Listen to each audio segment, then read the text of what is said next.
this morning who made the very, very sensible decision to move to Felixstowe about 6 months ago. What Martin's going to tell you about is why he moved to Felixstowe and his very, very interesting life, which began in farming, and everything else, afterwards. Because quite honestly, he's got the most amazing tales. So good morning, Martin. Good morning, Pat. Good morning to you. So why did you move to Felixstowe? I bought a house in Felixstowe from a very dear friend of mine, and she wanted to sell the house, and I wanted to buy somewhere to get rid of some money, put it in a property. Yeah. And I thought, why not? And I've always liked Felixstowe. Yeah. Used to come to Felixstowe every Boxing Day and New Year's Day and go for a walk. Mm-hmm. So Felixstowe, and I thought, well, I'll give it a go, but I just really like it. Yeah. And going to the pub where we met. Exactly. And the best place, isn't it? you can. My business is in a pub. Everybody I've ever met has come from a pub, except the Romanian I employ. Right. He's the only one that didn't come from the pub. Well, where did you meet the Romanian? I met him. Well, I was told he was.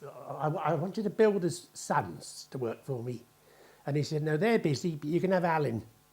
I don't know where he comes from. He said he comes from a far eastern. He comes from an eastern country somewhere. He's ever so clever. He's cleverer than you and me put together, mate. So I had him, right. And he's very good. Mm-hmm. And he works for me at Audley End House. Yeah. We service all the river at Audley End. Go and take all the rubbish out, clean the sluice gates. Take all the, and there's loads of rubbish. I mean rubbish. Yeah? It's only 4 or 5 miles from the source. But I think this winter we've taken 25 tonnes out. And being at Audley End, it's not like work, it's a privilege to be there. It's a beautiful place. Beautiful place, isn't it? Absolutely beautiful. You say rubbish coming out. How do you sort of define rubbish? Trees, logs, tennis balls by the dozen. So there must be I don't know tennis where. court somewhere. Don't know where it comes from. It just comes down in loads and loads and loads of it. Yeah. I've got an old boat down there. Yeah. And it's great. It's a great place to go, and the team I work with down there. For my age, I'm lucky to have a team like that to work with. All the gardeners, very friendly. And I go in there with a one-man team, which is myself, a two-man team or a three-man team. And I use the chap from Felixstowe now. He's a fisherman, and he likes coming over there as well, so it's all good fun. Yeah, who again's a mutual friend of ours. Absolutely, yes. It's all good fun, really. But I call myself Waterscapes because in a pub in Polstead, this chap came up to me and said, "You're that bloke that does ponds, aren't you?" I said, "Yep." He said, "You're Martin, aren't you?" He said, "Yep." He said, "Well, people don't want to know who you are. They want to know what you do. Yeah, exactly. So I'll call you Waterscapes." I said, "Fine." I said to the landlord, "Buy this bloke a pint, give him a pencil and paper." And he made an oval shape to go in Yellow Pages when Yellow Pages was worth being in. And and I got loads of work from it because mine was oval and everybody else was square. Yeah, just this slightly different. It just brought everything to the eye, you know. Yeah.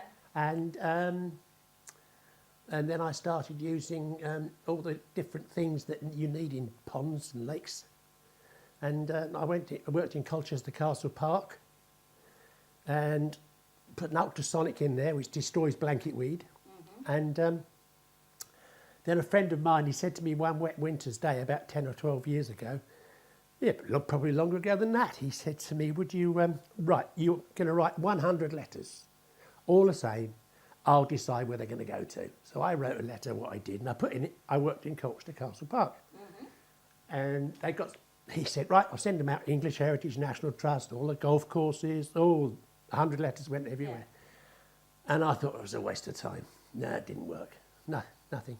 But it was a wet, rainy February when I did it. And then I got a phone call from English Heritage, and they said, "We've been trying to find you for a year. Right. Your letter was lost, but somebody in the office remembered you worked in Colchester Castle Park. So will you come to Audley End?" So I went over there, and it's great. They're good sports. And it's good fun doing it. How many years have you been actually working at Audley End? About 8 years. 8 years? Yes, yeah. 8 years. Yeah. It's great. Yeah.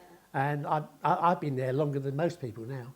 But now I tell them what to do. I plan the whole river so they can have the expenditure on the plate, in front of them all the times. But before that, I was small ponds. And before that, I was in agricultural land drainage, Right, okay. which we did land drainage and plant hire and reservoirs and dirty water schemes for cow muck and things like that. It was going all over East Anglia. Yeah. For 2 or 3 different companies I worked for. And we had some good clients and some diabolical clients. There was 2 chaps from Pelham Way, and one wrote Fraggle Rock and the other one rewrote the Forsyth Saga. And I was told to go there, so I went there and the water was running in the back door and out the front. So I stood there and said, yep, you filled a dry ditch in, didn't you? Because loads of people filled ditches in without even thinking of them to gain some extra ground. Yeah. And I told them, I said, we've got to put a machine in here, a big machine, to dig right through your garden, to put a pipe in, but it's going to be a mess. We understand. I said, no, I don't think you do. I mean a real mess. It's going to look like the Somme. And so he said, well, you better do it. So I did it. And it did look like it was December. Yeah. I went back in January with the invoice and they said, oh, we've had Savills man here. I said, oh, yes, they're everywhere. They're Savills men. I said, they know everything, but they don't know about this job. That if you put a machine, it should have been done in July. I said, if you'd have waited till July, you wouldn't have had a house. No, exactly. And anyway, I said, I'm fed up with working for people like you just don't understand. And one tapped me on the shoulder and said, oh, would you like a coffee, Martin? I said, yes, please. I'll have 2 cups in one. And he said, then he came back and from the kitchen, it was rhubarb. He said, do you take sugar? And I said, yes, so it'll be 2 sugars. So the male domineering one came in the room and he said, well, I don't really understand what you mean. So I said, well, give me a cup. And I said, well, normally you just fill a cup up to there, don't you? He said, yes. I said, can I have the other one heaped up on top, please? So they went back in the kitchen, it was rhubarb, and he came back and he says, I think what you're asking is the impossible. I said, yep, you're asking me the impossible to put an 18-ton machine through your garden. Yeah. And he said, how much is the invoice?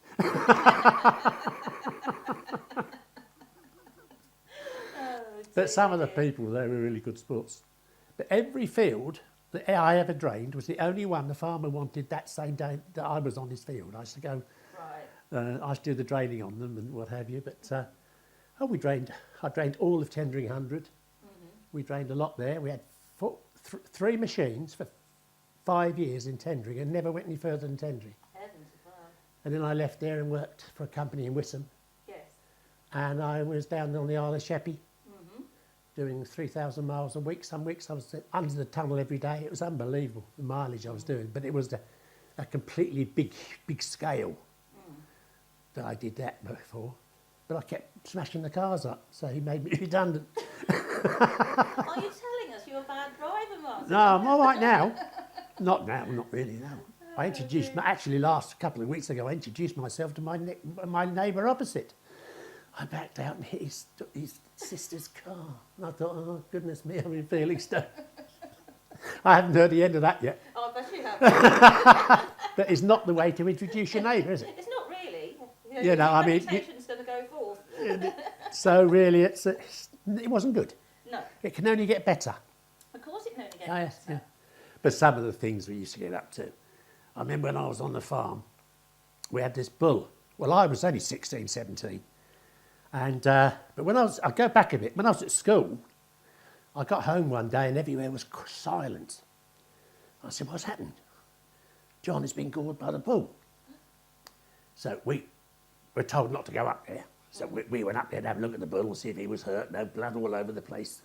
As you do. And the bull had hit him, and broken his jaw and split his head wide open from there to there. My goodness me. So mother said no more bulls. Well, I couldn't get the cattle in calf with artificial insemination, so I said to Dad, can I have a bull? He said, well, you can have a bull, but don't tell your mother. Whatever happens, don't tell her. I had this bull, I could do anything with this bull. I loved me. I used to ride him, pet him in the field, he was lovely. My nephew, he said to me one day, he'll have you. I said, he won't, he's all right, he's a lovely boy. I was in the field in the spring with the heifers. And he looked at me and I looked at him and I thought, oh dear. And the bull pawed the ground and charged. And they do shut their eyes before they eat you. I know that because I watched. And well, I got up and ran again. And I stood there and thought, well, I've got to go down fighting. So I punched it as hard as I could, right up the snap like that. Yeah. And it made his eyes water and gave me a run. I was running for the gate like I was going for the gate thing. And the bull was coming behind me and I was going like I couldn't. And all of a sudden, bang, right the backside in the road. And I didn't have any more bulls after that. I don't suppose you did. In other words, what you'd been told was right. Mother was right. No more bulls. No more bulls. Oh, brilliant. But one of the funny ones was that this chap used to go poaching on the farm, and I was determined to get him. Determined. And the vicar used to come on a Thursday, and I heard bang bang on a Wednesday. I thought, right, I'll have him this time. And I used to wear a 6-inch dagger. You could then. You didn't kill people with them then. You only used it to cut the bales of straw. Yeah. And crawled up this ditch.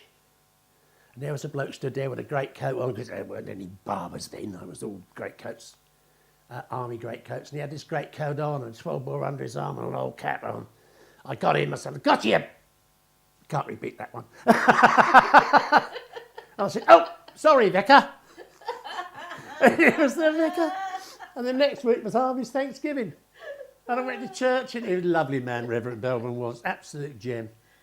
And he said, I said, I'm ever so sorry, vicar. He said, well, that's all right now. He said, it's all over and done with now, isn't it? It was really funny. He was a good sport, the old vicar. Yeah, it really was. Oh, absolutely brilliant, fantastic. But, yeah, I mean, you sort of got all this and all the stories, because you've also learned some other little things. Since you've been in Felixstowe, you've been learning a little bit about the fishing trade. Oh, yes. Yeah.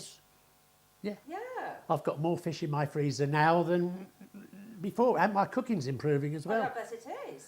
Oh, yes. It is. Yeah. But, yeah, so how are you coping with it? Have you sort of shorts out and... Oh, it's great fun. It's great fun. It really is good sport. Yeah. Yep. So getting up And this chap came up to me in the pub, as normal, and he was talking to me, and he tapped me on the shoulder. I'm going to talk to you. He said, because you've got the same kind of jacket on, and I've got on, mate. Do remember the meeting well. But as you said, we're the most opposites. But You're so different in characters. Yeah.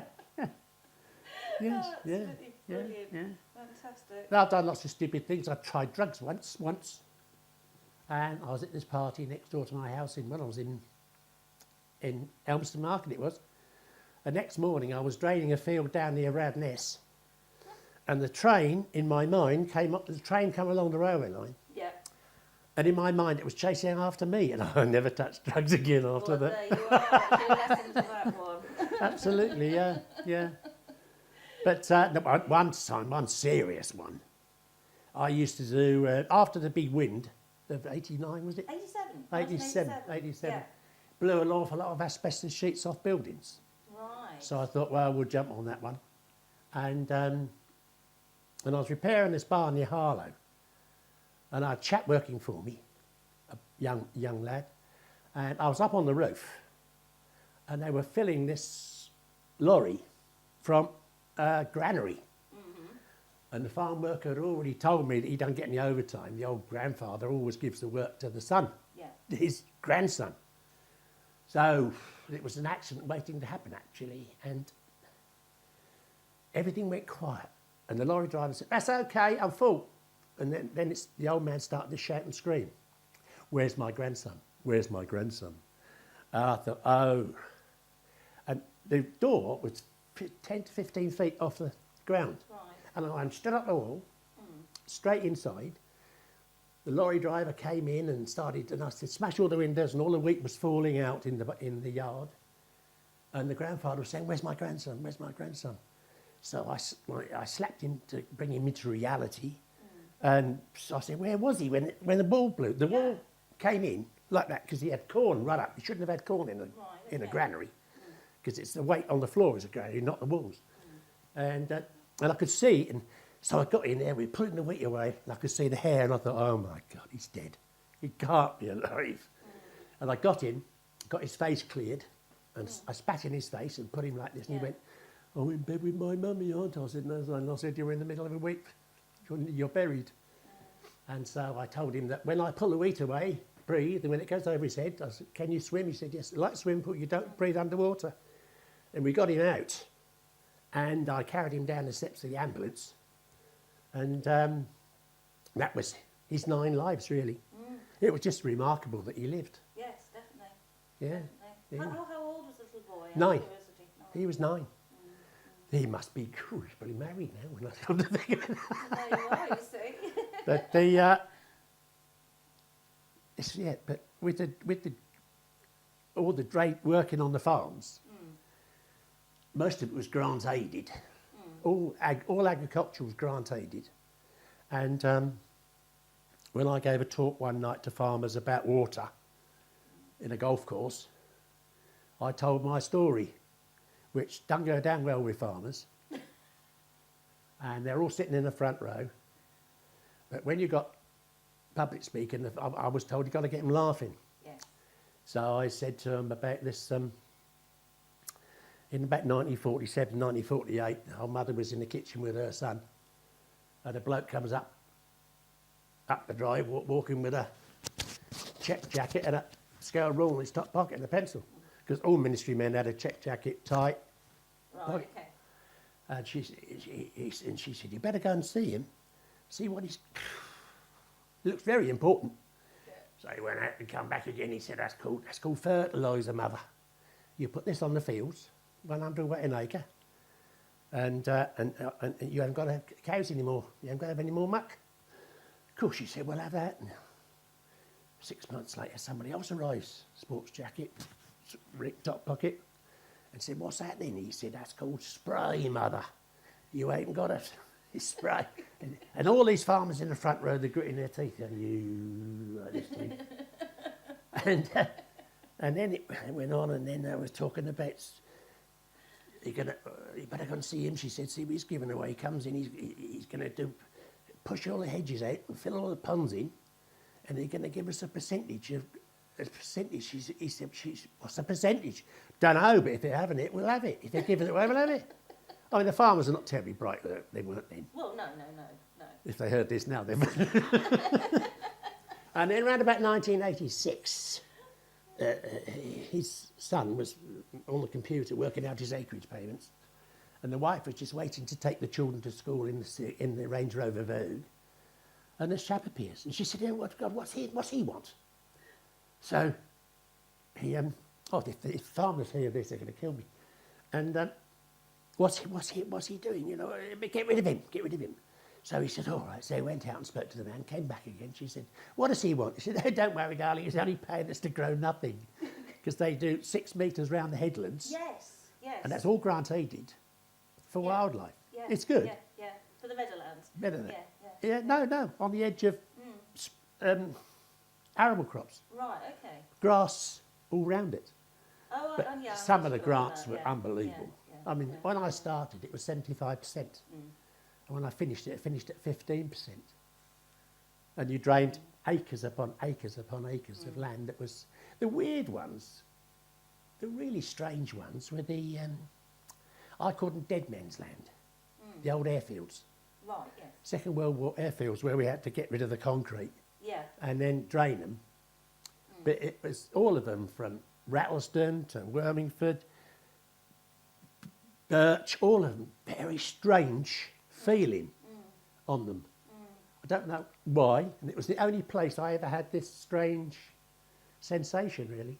Yeah. Yeah, Ghostly, I suppose. yeah, it's really weird. Ghost to the past. Yeah, absolutely. And you could, yeah, it's very odd. But another one that was funny, that wasn't far from Bedmarsh, actually, and I hired this digger to the farmer, so much a day. And he said, "Well, we can do all the ponds, but we can't do that one up there because that's where Dad said he put the phosphorus bombs on after the home guard. They chucked them in there." I said, "No, I don't know what bombs. I've dug up hundreds, quite a few bombs." And so I said, "Right, we won't do that one, we did the others." So he had half a day left with the digger. He had to pay for it. I said, "We'll do the one in front of the house." What did we find? Phosphorus bombs. So I said to the digger driver, and the digger driver looked at me, and I said to the farmer, and the farmer looked at me, and we walked up the field to find out what was in this pond, and it was full of gin bottles. Gin bottles. his father is hiding all the gin bottles in there for years. You know? Oh, wonderful. And I always remember that one. And the farmer's in their front row. Come on, Martin, who was it? I can't tell you because it was most of them's cousin.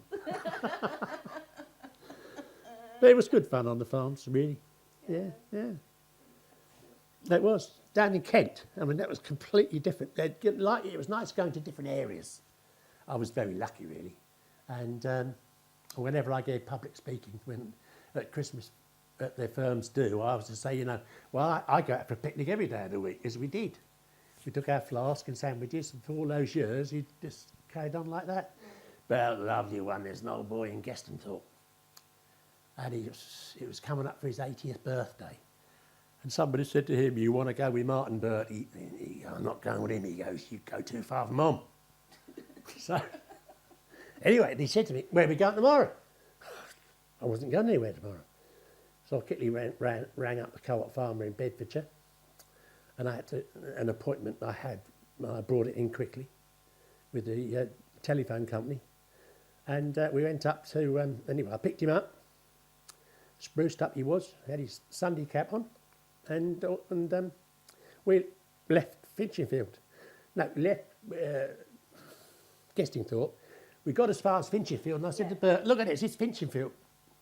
Isn't that good? He said, put it this way, boy, I ain't never travelled. I said, where have you been? He said, I've been Brakebury Market, Sudbury Market, and Bury Market. That was it. And that was it. Go further. No, he hadn't been anywhere.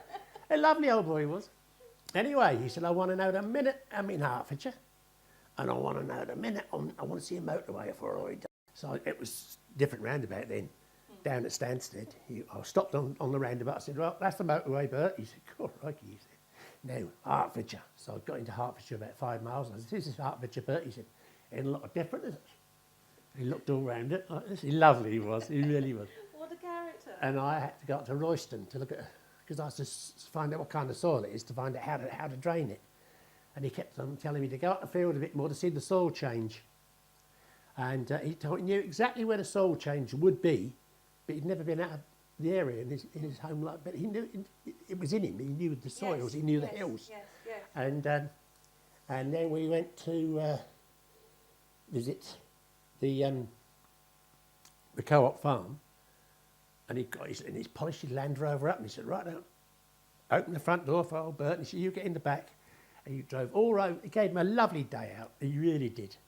And then we had to meet the GPO there for a cable that was on this estate. I can't remember where it was. Somewhere near Ware, I think. And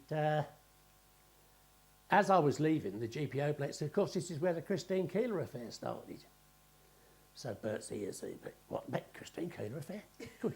Take me round the front again, boy. Take it round the front. I want to see. I can remember her, he said. Oh, it was funny. Poor old Bert, though. Never hurt a fly in his life. And he got burgled. And somebody came in to steal the money, and them old boys never had any money. Because he had photographs on the mantel-shelf. And I should say, what camera did you use? We didn't have cameras, boys did. When they come down from London to the big house, they used to come down and take pictures of us and send us the pictures. And I didn't realise that happened, actually. But, of course, there was no money. There was, of course. There was nothing at all. No. But his house had never been sold. From the 15th, 16th century, something like that. And it used to have a thatched roof and had a tin roof on it. But, all those old boys who I was very lucky to know them. It really was. A friend of mine, he wrote some books about, somebody asked him, would he write a report for the Sudbury History Society or something like that. I don't know what it was. And he kept on telling me he hasn't finished it. And he finished off by writing a book called The Long Furrow.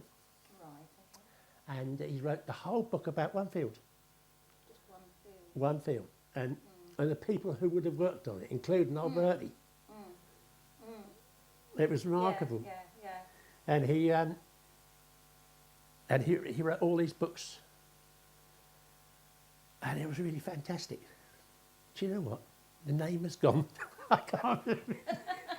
That was Guestinthorpe. And I'll probably come back in a minute. But some of the things that he wrote about, they're just luckily that he did write them, really. And yeah. But how are we up for time? Oh, We've got another 5 minutes now. good too. grief. Now, if we're in the pub with a pint of beer, I know. that'd be all right. Yeah, no, exactly. Wouldn't it? No. Anyway, Felixstowe, I think is. Yes. I think I'll stay here. I don't It's blame great. you. It's good fun. It is good fun. Yeah. Amazing people. I mean, I can Everything walk to the else. pub. You can walk to the pub. I can walk to the supermarket. You can walk to the supermarket. Walk to the doctor's, but I've got to go again as soon as possible because I've got a gammy knee. My knee's Yes, broken up. So that's all nice and handy. And so hopefully they can sort me out today. And then we'll go from there. Yeah. Yeah. But some of the stories that I told you in the pub, I can't even remember now. There's been so many, Martin. Maybe we could do another programme. It's all going to come to mind. One of them, my sister, Yeah. my eldest sister, his mother had 3 husbands. And she had 2 daughters with the first one, 2 sons with the second one, and 4 with my father. Yeah. And she hated dogs. Big Edsa hated dogs. And she was in the kitchen at Paris Hall one day, and there was the dog pulling her skirt like this. She thought, this is strange. And she go away. She wouldn't give up. And so the dog dragged her up to the pig pens. And my niece, Isabel, was in with the fat hogs. Oh, my She goodness. got in there. And she was about that high, and the fat hogs were this size. And they would have killed her and eaten her, and nobody would have found out where she'd gone to. And from that day on, she listened to dogs. Yeah. Yeah. Yeah. Yeah. I think with that, Martin's been the most amazing person to talk to. He's definitely got plenty to say for himself, and hopefully he'll come back at a further date Yeah, why and tell not? some more stories. Thank you very much, It's been a Martin. pleasure. It's good fun. Thank you. Thank you.